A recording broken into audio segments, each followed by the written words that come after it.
नमस्कार। रेडी हो जाएं डिक्टेशन के लिए 5 सेकंड में। स्टार्ट। इसमें कोई दो राय नहीं कि जम्मू कश्मीर में आतंकवाद के सफाये के लिए सरकार और सुरक्षा बलों की ओर से जिस तरह मोर्चा लिया गया है, उसकी वजह से आतंकी संगठनों की राह मुश्किल हुई है। मगर यह भी सच है कि कसते शिकंजे से उपजी हताशा के बाद अब आतंकवादियों ने अपनी गतिविधियों को अलग शक्ल देना शुरू कर दिया है। पिछले कुछ समय से किसी की पहचान कर या निशाना बनाकर की जाने वाली हत्याओं के जरिए अब वे शायद यही दर्शाना चाहते हैं कि उनका वजूद बचा हुआ है। हालांकि जिस तरह जम्मू कश्मीर के बाहर से आए किसी मजदूर की पहचान के आधार पर उन पर लक्षित तरीके से हमला किया जा रहा है, उससे यह साफ है कि अब उनके भीतर हताशा गहरा रही है। गौरतलब है कि बुधवार को श्रीनगर के हब्बा कदल इलाके में आतंकवादियों ने पंजाब के एक मजदूर की गोली मारकर हत्या कर दी थी। उस गोलीबारी में एक अन्य मजदूर भी बुरी तरह घायल हो गया था और गुरुवार को इलाज के दौरान उसकी भी जान चली गई।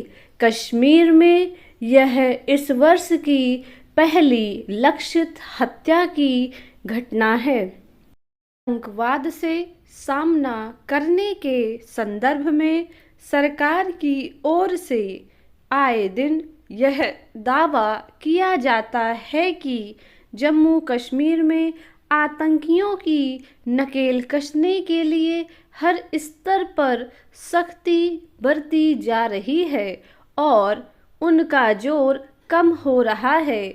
मगर जमीनी हकीकत कुछ और है।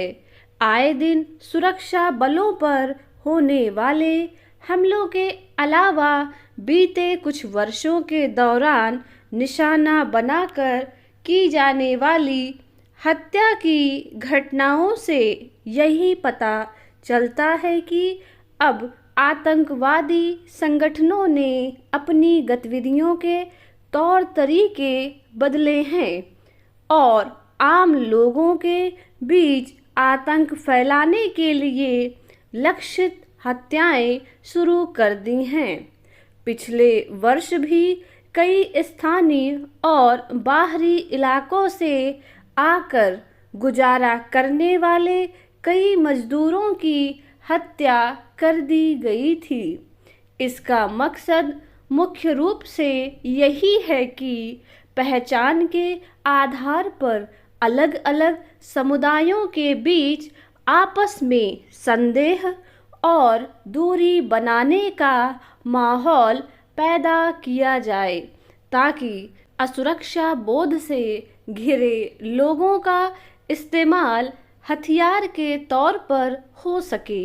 यह आतंकवादियों की नई रणनीति है जिसके जरिए वे सुरक्षा व्यवस्था के मजबूत होने के सरकार के दावों को झुठलाना चाहते हैं।